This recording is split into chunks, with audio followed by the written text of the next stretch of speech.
this, and we'll see what happens, okay? Yes, sir, the FDA is on it. Thank you very much. Any questions on this, Bruce? Mr. President, Yeah. is the Taliban, excuse me, is the Taliban talks completely dead still, or is there still a possibility? The talks with the Taliban are dead. Jeff? A follow-up on your decision yesterday with regard to Mr. Bolton. What led you to decide to part ways? So, John is somebody that I actually got along with very well. He made some very big mistakes. When he talked about the Libyan model for Kim Jong-un, that was not a good statement to make. You just take a look at what happened with Gaddafi. That was not a good statement to make. And it set us back. And frankly, he wanted to do things not necessarily tougher than me. You know, John's known as a tough guy. He's so tough he got us into Iraq. That's tough. And, but he's somebody that I actually had a very good relationship with, but he wasn't getting along with people in the administration that I consider very important. And I hope we've left in good stead, but maybe we have and maybe we haven't. I have to run the country the way we're running the country. We're doing very well. We're respected all over the world again. Respected like we haven't been respected in many, many years. You look at Iran and you look at so many of the things that are happening. Iran wants to talk. They all want to talk. We're doing very well with China. And you probably saw the numbers that have come out, some of them coming out just today, but their supply chain is breaking up. The supply chain of China, which was this unbreakable, powerful tool that they had, is breaking up like a toy because companies are moving out and China wants to make a deal. We'll see what happens. We have to make the right deal for this country. China's been taking out hundreds of billions of dollars a year out of our country. And you know, I read papers like the Wall Street Journal. They don't have a clue. They haven't got a clue. They don't make any excuses for the fact that China has been literally ripping off the United States in the worst manner for so many years. $500 billion pouring out of the United States. And I hear people, I don't even know, do these people have any education on anything? It's common sense maybe more than anything else. But I look at some statements that are made from so many different people. And you know, John wasn't in line with what we were doing. And actually, in some cases, he thought it was too tough what we were doing. Mr. Tough Guy, you know, you have to go into Iraq. Going into Iraq was something that he felt very strongly about. So we're right now in for over $7 trillion into the Middle East. And I don't say it was his decision. You had a president and you had other people also, but he was very out there, I can tell you, and wanting to have them do it. And I disagreed with that decision from the beginning, even though I was a civilian, so nobody cared. But I was out there, I was outspoken about it. I thought it was a terrible mistake. Here we are many, many years later, decades later, and we're still there. And we've been acting as policemen. And I'll tell you one thing, we are hitting the Taliban right now harder than they've ever been hit. And what they did was horrible. When they killed a great American soldier, when they killed 12 people, innocent people, essentially innocent people. Because if you look, I mean, many of these people were civilians. You also had a NATO soldier, in addition to our great soldier. But when they did what they did in order to create what they thought was a better negotiating stance, I said, that's the end of them. Get them out. I don't want anything to do with them. And they've been hit very hard. And I know for a fact they said that was a big mistake that they made, and it was. But that was my decision. And what we're doing now is my decision. So we have a lot of great people that want that position.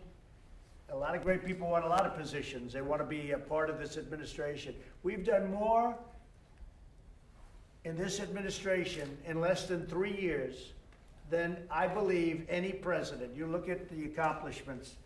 Even today, what we're doing. You look at what we're doing today. These are big things. Nobody else would be doing this. They're big things. But we've done more than any administration probably in the history of the country. You just look at one point after another point, whether it's regulation cuts, whether it's tax cuts.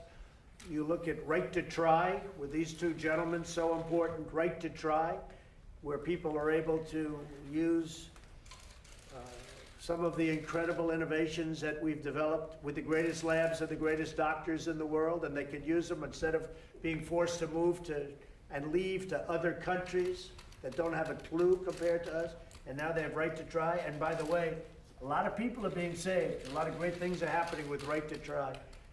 But what we've done for the vets, what we've done for our great military, with spending this year, $718 billion.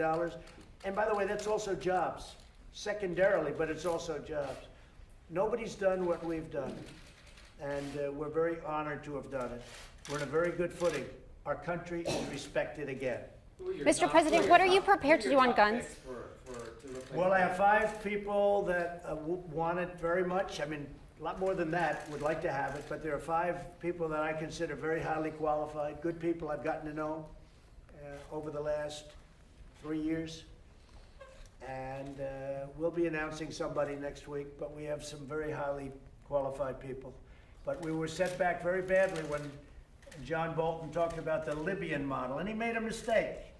And as soon as he mentioned that, the Libyan model, what a disaster. Take a look at what happened to Gaddafi with the Libyan model. And he's using that to make a deal with North Korea. And I don't blame Kim Jong-un for what he said after that. And he wanted nothing to do with John Bolton. And that's not a question of being tough.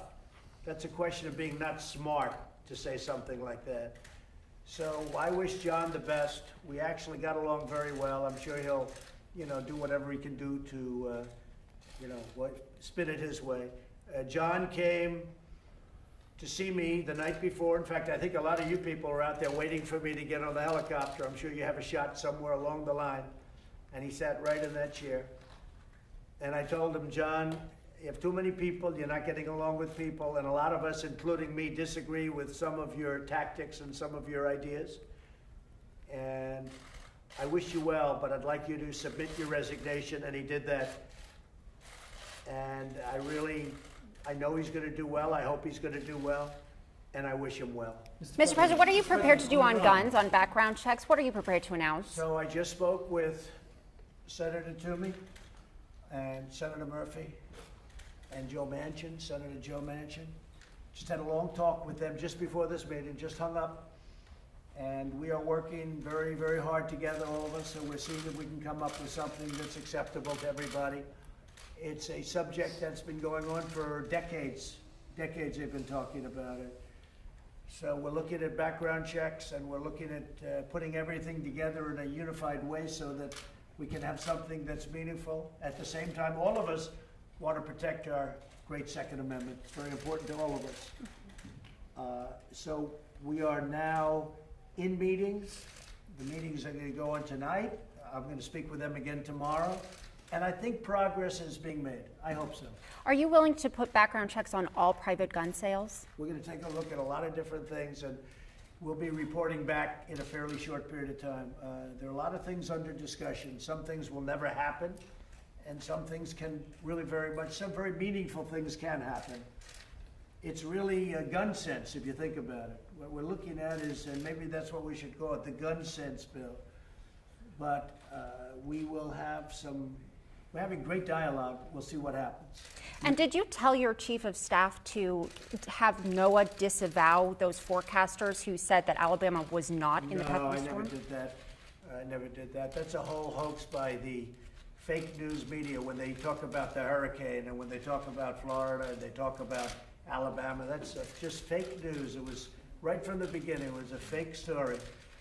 And while we're here and while we're talking about that, I want to congratulate Dan Bishop last night on an incredible win.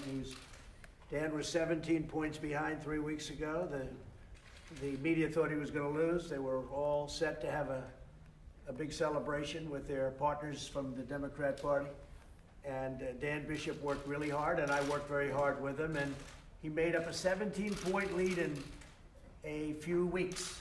And he won a great election last night. And also Greg Murphy, which nobody's even reporting, but Greg Murphy won a great congressional election in North Carolina last night.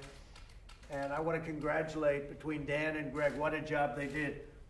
We pick up 2 seats, and Greg was, anticipated to win by 2 or 3 points, maybe less, but 2 or 3 points, and he won by many, many points. I don't know what the final tab is, but he won by a lot. And he campaigned brilliantly, and Dan campaigned brilliantly, and so we're very happy about that. That's a tremendous win for the Republican Party. Okay? Mr. President, Mr. President. Yeah, go ahead.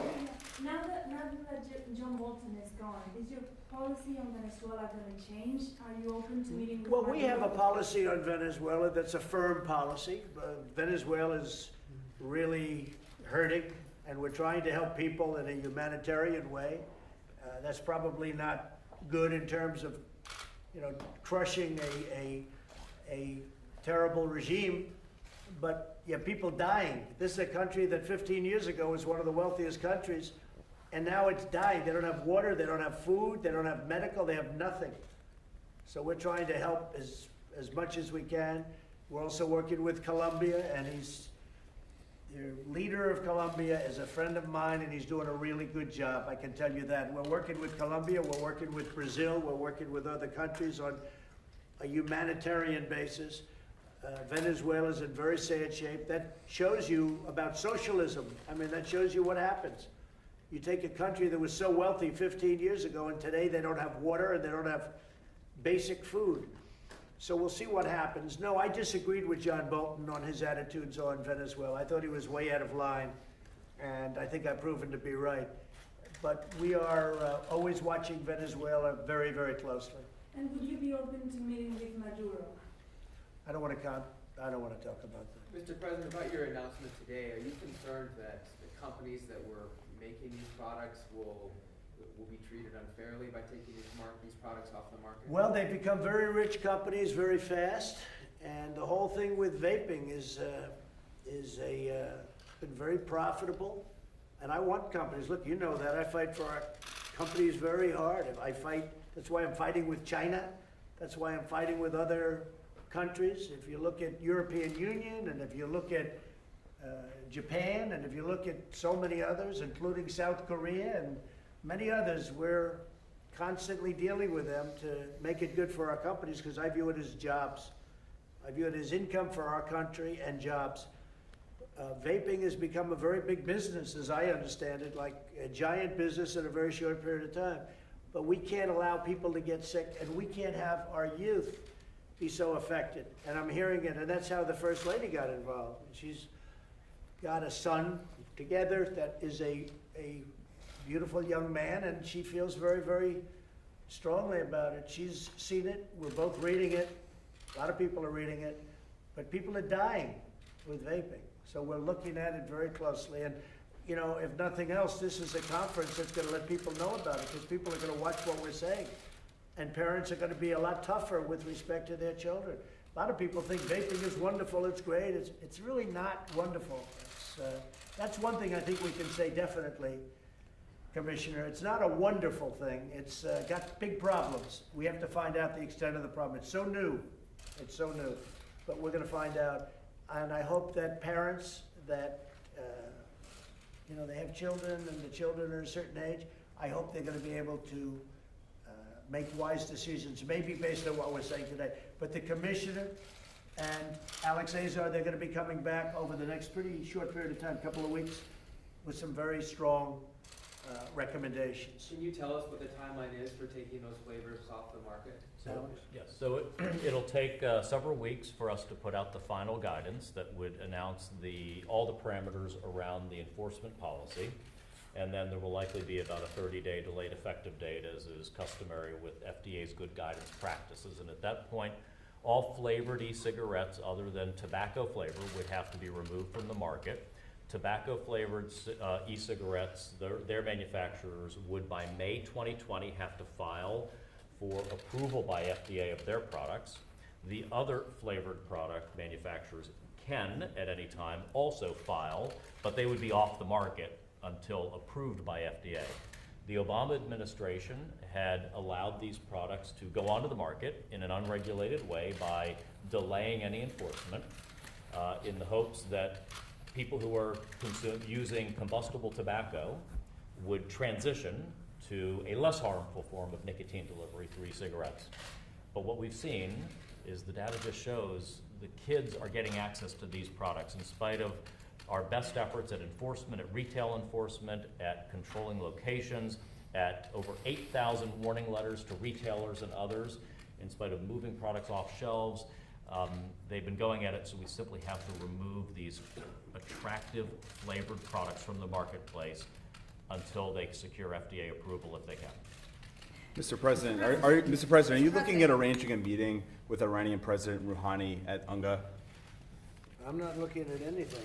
Iran is a different country than it was 2.5 years ago. 2.5 years ago, they were given a lot of money by President Obama. Previous to that, $150 billion, $1.8 billion in cash, in actual cash. It's very impressive. But they are a much different country right now than they were 2.5 years ago when I came into office. And I do believe they'd like to make a deal. If they do, that's great, and if they don't, that's great too. But they have tremendous financial difficulty, and the sanctions are getting tougher and tougher. We cannot let Iran have a nuclear weapon, and they never will have a nuclear weapon. And if they're thinking about enrichment, they can forget about it, because it's going to be very dangerous for them to enrich. Very, very dangerous, okay? Well, So do you want to meet with him or no? You can spread the word to Iran. Would you consider easing sanctions to let them, to make a meeting happen? We'll see what happens. We'll see what happens. I think Iran has potential, and I think North Korea. Those are two countries we're dealing with right now at a very high level. I think Iran has a tremendous, tremendous potential. They're incredible people. We're not looking for regime change. We hope that we can make a deal, and if we can't make a deal, that's fine too. Okay, that's fine too. But I think they have to make a deal. They've never been in this condition. By the way, China is having the worst year they've had now in 57 years, okay, 57. It was 27, it was 22, and then 27. It's 57 years, it's the worst year they've had. And it's only going to get worse, so I think they want to make a deal too. We're dealing with them, but I think they want to make a deal. As you know, they're coming in sometime in early October, and we're speaking to them constantly. And they also, they made a couple of moves last night that were pretty good. You saw that, right? They were pretty good. Which moves you mean? They were pretty respectful to our people. You're going to see it because you were one of the people that reported it, your group. But China is about having to do with tariffs, Jeff. Having to do, you saw what they did. They took tariffs off certain things, a lot of things. And you're happy about that? I think they did the right thing. I think it was good for them, but they took them off. Yeah, I think it was a gesture, okay? But it was a big move. People were shocked. I wasn't shocked. But I deal with them, and I know them, and I like them, and I hope we can do something. And with respect to Iran, I think they have to do something because they have potential to have an unbelievably great country. But the way it's going right now, it's disintegrating, and I don't think they should allow that to happen. North Korea has tremendous potential. North Korea is in between Russia, China, and South Korea. It's an incredible people. I think that they really will, they have this truly unbelievable potential, and I think they want to get to it. We'll see what happens. I mean, maybe they do and maybe they won't. I mean, you're just going to see. But I really believe that North Korea would like to see something tremendous happen. This could be one of the most unbelievable, if you look at a country in terms of upside, this could be one of the most unbelievable experiments ever, North Korea. And I also say the same with Iran. Iran can get back to business. They can do unbelievably well with all of the natural things that they have. So on vaping, just to finish, this is all about vaping. This is a meeting that gets off a little track because you ask us questions about other things, and I think we're better off answering them than not. But we are looking at vaping very strongly. It's very dangerous. Children have died, people have died, and the acting commissioner is somebody that's a true expert on it, as much as you can be an expert on a brand new subject.